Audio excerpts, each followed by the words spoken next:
Today is October 22nd, 2024. We are at the Community Media Center in Westminster, Maryland. My name is Bill Palm, and joining me today is Commander Vincent D. Mettle. Mettle. That is just, okay. Or Vince. And thank you for being with us today and sharing your story of service. And I'm going to start off by just asking how it is that you ended up in uniform in the first place.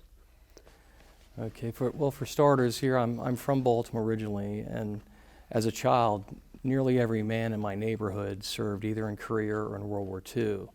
So in my mind, just like some of the other young boys in my neighborhood, we had a debt to pay. Meaning to say is we had prior generations that served, so we had to serve as well. And to further answer that question, the second sentence in the Sailor's Creed is, "I represent the fighting spirit of the Navy and all of those who have gone before me to defend freedom and democracy around the world." That's why I serve. Mm-hmm. But you'd had a academic, you'd gotten a master's degree. You had a professional identity. You were established as an adult, and so this was something that was, for many people, a leap. Yeah. So I guess to further clarify, I did try to join the Air Force at a very young age, right out of college. I did receive my pilot's license right here in Westminster, with the intended purpose of being an Air National Guard A-10 pilot. And I wanted to do that since I was a very, very young child, and sadly I was not selected. And then so I ended up taking a position with the National Security Agency, in that I'm an accountant. I'm a certified public accountant. I'm now practicing my 40th year, practicing here in Carroll County. And so I learned accidentally that my vision was still good years later, and so that I managed to have another interview. And sadly, once again, I was not selected, and the gentleman interviewed me, said, "If you were just 1 year younger, we would have made an offer to you. But since you're not, do you want to serve?" And I said, "Well, I'm finishing up grad school at Johns Hopkins," and the year it was about halfway through. He said, "We'll help you join, because now you're dealing with an age limitation." And so I was 38 years old, and I enlisted as an SK. Being an accountant, I was able to get a supply slot. And then sadly, the SK role was consolidating. So it was either commission, change rate, or be forced out. So with that, I commissioned, and I actually commissioned at the age of 43. And I was one of the eldest people to commission the United States Navy as a signals intelligence, cryptologic warfare, as a then 1610 or 1615 for the reserve side, which has since changed to the 1800 series. 1810 would be active duty, 1815 being reserve component for information warfare. And you're referring to your military occupational specialty. Exactly. That's cryptologic warfare, which I did do while I was also employed with the National Security Agency and a variety of different roles. And so that would be more code related, or? Well, I've had a number of different occupations with NSA, and of course I just recently retired from there as well. I'm now to return as a contractor. But I went there as an accountant, financial policy type, and also did audits and did program management, and then later served as a technical director building data centers. And so I've worked in acquisition, programmatics, program build, current year execution, and now I'm once again supporting NSA, but as a contractor for the Director of Capabilities. Okay, and you started out as an ensign? I did. I started out as an ensign. And then at 43. Yes, and worked your way from there, and made it to commander. You're about 20 years? 23 years. And I did get an age waiver. My last position was the XO at San Antonio at NSA Texas. And I'd been an XO prior to that in several different organizations. I did the XO slot for 1 year as an interim in Virginia, then in Norfolk for the intelligence unit there, IWTG. And then also I served as the XO in Fort Devens for the Cryptologic Warfare unit there for 2 years. And Dayton, I was selected to be the XO there, so I did that for 2 years. Dayton, Ohio at the NASIC at Wright-Patterson Air Force Base. And the last XO slot was in San Antonio, where I was a major command. So that particular post had 3 subordinate commands. So a total of 250 sailors and officers combined. And then was my age waiver expired. And to get my age waiver for 2 years, I did go on active duty with Fleet Cyber Command Com 10th Fleet at the request of Admiral Stephen Donald. And I'm glad that he made that offer, because that allowed me to stay in until 62. Yeah, and somewhere along the line you deployed? Several times. Okay, where were you deployed? So the first deployment was as a battle captain, working the signals intelligence mission in Baghdad, Iraq. Mm-hmm. And that was an incredible opportunity. I could fill that position either as an active duty military member or as an NSA civilian. And I went there in 2009, and my replacement did not arrive. So I stayed in Iraq until 2011. Then I returned home for just a few months. My father was very ill. I provided care for him, received some hospice training. Mm-hmm. And so I was only home just a few months before the Navy then had me depart for Afghanistan, where I was an ops planner, and that was 2011 to 12. And then I went back in 13 for the agency in 2013. So most of your administrative work was done. Okay, you were a lieutenant. I was a lieutenant when I was in Afghanistan, selected for lieutenant commander while I was there. Mm-hmm. And you were then overseeing a variety of functions. You're no longer an accountant. Oh no, the role that I filled in the Navy had really nothing to do with finance at all. Mm-hmm. It was all cryptologic warfare, and then more recently cyber warfare. I mean, for a number of years, I failed to mention this, I also served with U.S. Cyber Command on the reserve side as a deputy chief for Cyber National Mission Forces. For 3 of the 4 years I was with U.S. Cyber Command. Well, that would be fascinating. It is. It was a tremendous opportunity. But from there, then I started traveling as an executive officer. You have to travel once you make rank, or if you're interested in making rank, it's imperative that you travel and learn other mission sets. Mm-hmm. Yeah, no, I've encountered intelligence people and NSA people, ASA people, and so forth, various contexts.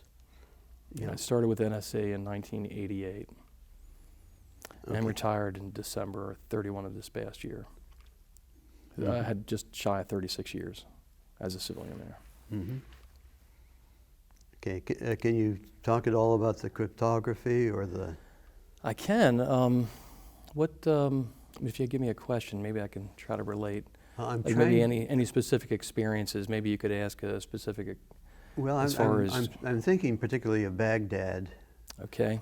Where you are working with, and I'm not sure exactly where along the line you were in Baghdad, if that was early on or if that was after things were kind of settling down. 2009 to 2011. So I guess if you want to talk, just try to keep the conversation unclassified. If you want to speak to maybe the most meaningful day, mm-hmm. New Year's Eve, there was a coordinated attack against Baghdad, the Victory Base complex, as well as other locations throughout the country. And without knowledge, prior knowledge, there was an attack on Victory Base where there was a horseshoe-shaped building that was about 200 yards south of Camp Deutsch that was used to launch 240s in, and that made the news. There was a lot of destruction, what have you. These were fired at a low angle with low fuel, so they were able to just skip over the wall and cause a great deal of damage. And the 240 is? 240 is a size of rocket. Mm-hmm. It's about 6 foot tall, about tall as a man. Mm-hmm. And they were fired at us through cell phones, through open windows. And it was an eye-opener. Mm-hmm. Some of these things you'll see on the news, but in many cases you'll never see it. And so I was the battle captain for that. And I did locate, I guess I'll just leave it at that. I did ask for information to see if there's any other structures similar to that. Mm-hmm. And we did find another structure the exact same size, shape, what have you. And in my mind, if you have knowledge of a threat, you take action. Mm-hmm. Failure to take action, because we all raise our right hand. We're all willing to put ourselves in harm's way, and we're very proud to do that. But we want to make sure we make intelligent, well-informed decisions. And if we're aware of a threat, then we need to make sure we take action to keep others about us safe. So you'd been serving for a while when 9/11 occurred. Actually, I went in 1999, so I'd only been in a couple of years Okay. at that time. But that still kind of reoriented your mission, It did. refocused you? It also motivated us to put the uniform on and come in every day. So that highly motivated me for both the civilian side as well as the military side. And so I was highly motivated. And as a matter of fact, the week of the 9/11 attacks, I was aircrew, C-130, with at Andrews VR-53. And being a pilot, even though I was an E-5, I'm not really typically able to operate an aircraft. They did let me fly the plane periodically, outside the airspace of the airport, obviously. But the reason why I bring that up is I was actually scheduled to go through survival training with the Marines. Mm-hmm. And that was an interesting experience because I ended up blowing my eardrums out. I was rushed to get down. This happened on September 17th of 2001. Mm-hmm. So I did stop on the way down, said my prayers down there on the way down to the church on the way, and then I did go through the training, and I should have taken a decongestant, and I failed to do so. So I went in the chamber with some congestion, and I had blood coming out of both of my ears when they would put there's a metal tube that would use to place in your nostrils and blow air through, and then the air would come out through the airway, the ear canal, and you can feel the tympanic membrane, which is your eardrums. I could feel it moving, and the blood came out. So they passed me, but I have tinnitus because of that, constant ear ringing.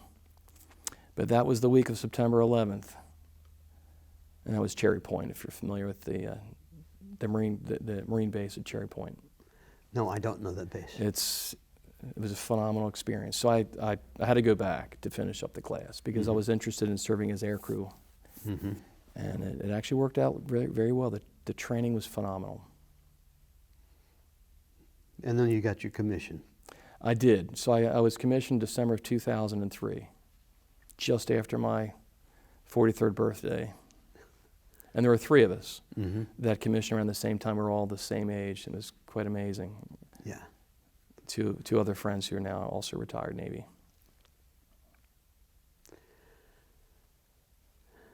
And then you had 2 tours in Baghdad? I did 2 back-to-back tours as a battle captain, yes. Oh, okay, got it.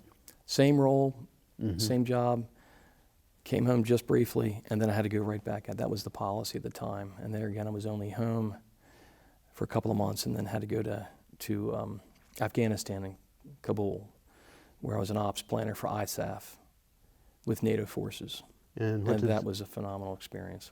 What did that entail? So it's operations planning for PSYOPs, which we changed the name between MISO and PSYOPs, psychological intelligence. And basically what that is really unclassified. So I was the operations planner. And the idea behind that is that we try to, it's really more political actually, to change the hearts, minds, and souls of folks to focus on the future of Afghanistan as far as where it could be, to have equal rights for women so that they have their own voice, that their voice can be heard, that they can hold jobs and be educated like anyone else. And that really, that highly motivated me because I enjoyed, as a sidebar, I did a lot of combat driving and also provided, as a junior officer, as a JO, provided security detail for a number of shores so that young women could speak freely and openly. And we could talk for hours on those experiences, to be quite honest with you. Okay, well, tell me. So I'll give you one example. I'll give you one colorful example where so much that you learn in your childhood can truly benefit you in advanced years. I'll put it that way. So my mother, Rose, she taught that I'm one of 4 children. She said the eyes are the window to the soul. So if you look in a person's eyes, you can get an idea. You should be able to get an idea of what they're thinking. So I'll use that now as a starting point for the conversation. Mm-hmm. So one day I was providing security detail for Ashura, where a number of young women were able to speak, and there was a group of older men wearing their typical Afghan clothing. We called them man dresses. An older fellow with a beard down to here, screaming at the top of his lungs, telling these girls to sit down, to stop speaking. And now bear in mind, we had just lost Robert Marchanti. And if everyone here in Westminster should know who Robert was. So Robert was with the 29th Infantry Division, and he was killed by an Afghan who had a clearance. Didn't see it coming. He and both John Loftus, Lieutenant Colonel, Air Force, were both shot. And so the reason I'm bringing that up is because there are a number of times where maybe we took chances we shouldn't be, and we should be making sure that everyone abides by the rules and policies that we have in place. So for the Shuras, none of the Afghan soldiers are to be armed. They were. They'd have pistols hidden on their person, and I'd notice that, and I'd bring it to the attention. I said, Lieutenant, keep your mouth shut, just keep your eyes open. So going back to my mother's comment, I'd look at the men's eyes and look at their hands. They can't kill me with their eyes, but I can get a feeling for what they're thinking with their eyes. But they can kill me with their hands. So, okay, I'll do what my colonel told me to do, but I'm going to keep my eyes on them. And I'm ready. If something should happen, I'm going to keep these girls safe. So it worked out, a couple of prayers too, right, to get us through this. But it did work out well. But I want to make sure that everybody in this county across the state are well aware of Robert Marchanti, who was an intelligence officer major with the 29th Infantry Division down at the 5th Regiment Armory. But he was also a special education school teacher, physical fitness instructor. The gym down at Camp, National Guard, down here in Reisterstown, Maryland, is named after him at Camp Frederick. It is named after him. And as a matter of fact, just a few weeks ago, they erected a little monument for him. The man who killed him knew who he was married, knew he had 3 daughters. Mm-hmm. I'm sorry. Next question. Okay. Well, I think there was a point to be made there. Yes, sir. Absolutely. Proud to do it. Yeah. And have you become an accountant again, or are you still? Well, I think I'll always be an accountant. I'm still practicing as a CPA here in Carroll County. But now as far as the professional civilian side down at Fort Meade, I'm back on the program management side, but as a contractor. Mm-hmm. More or less back to managing fiscal affairs. I guess you could call that somewhat accounting, but it's more program integration. Mm-hmm. But finance is the biggest part of it. Understanding government contracts, understanding program build, current year execution, and just want to be able to use those skills for a bit longer. I can see from your chest that you've been awarded various decorations. What are you particularly proud of? Defense Meritorious Service Medal. I have 2 of those. Mm-hmm. So one was for service in Afghanistan, and the other is for serving with U.S. Cyber Command. Mm-hmm. And you did something to deserve that? Well, how do I answer that? Well, I hope so, but because I'll be more on the self-deprecating side. Say, well, it's just you're awarded for your time in service and for the service you performed, and it's just typical to receive at the end of a tour to receive an award. But that was a tour that meant something to you. Oh, absolutely. So the time spent in Afghanistan, I appreciated the fact that I made a difference. Now, it was difficult to go because sadly my father was ill, and I received hospice training for him, and he had passed away. Mm-hmm. And now, bear in mind, the Navy put me before a review board on a Wednesday, thinking were they going to push pushed me out of the military, at the time lieutenant, because they didn't have someone to take that role, and I had just returned from Iraq. So I had explained this to my father, and I said, Dad, I either go to Afghanistan or I'm out. And I had just came from Iraq. He said, Vince, don't let a couple of knuckleheads prevent you from serving. He said, just go. I'll see you in the next life. That's what he said. So that was on a Wednesday. Then that Friday, I drained his albumin the last time. He had a tube in his side. Yes. So I drained that the one last time. And the interesting thing is my mother and sister are both registered nurses, but he wanted me to do it, an accountant.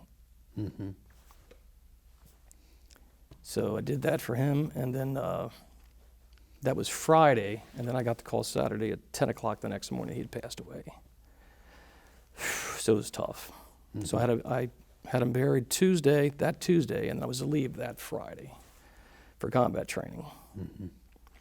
Now, thank God there was a Navy captain came out to the funeral parlor out here and let me know that I would have a few more days. So they did give me a little bit more time, so I was able to take care of his matters. I was his executor. And then, of course, have him buried and gave him funeral honors, right? He was a Navy and a Marine, Korean War era. And then left. And it, it actually worked out very well. Yeah. Because I could just focus and pay that bill back, right? Pay that bill back. Very good. Is there any parting message that you have? Yeah. We could talk for a long time, but I guess one parting message would be that military service is a huge responsibility, and it's a great opportunity to serve. And it's a great opportunity to pay back the individuals who provided what we have today, right? I mean, 56 people signed that Declaration of Independence, most of which were killed, had their houses burned. Most American youth do not really know American history well. We could speak for hours on that. I mean, I've gone to history classes in high schools to just ask a few questions to see how well they know American history. They don't, and they really need to understand ancient history, American history, the history of the Civil War, which they really know almost nothing about, which is really saddening. So in my mind, what I would say is that it is a calling, but in my mind, it's a calling for a lot more people than actually participate, because less than 1%, less than 1% of our population has either served in the military currently or in the past that are still with us among the living. We need more people, especially now. The recruiters are having a great deal of difficulty in bringing people on board. So more people should consider it not just as a career opportunity, but as an opportunity to pay back like I did. Again, I represent the fighting spirit of the Navy and all those who have gone before me to defend freedom and democracy around the world. Okay, thanks again, Commander Mettle. It's been a real pleasure talking to you. And thank you again for sharing your memories with us today, and do take care. Thank you, sir.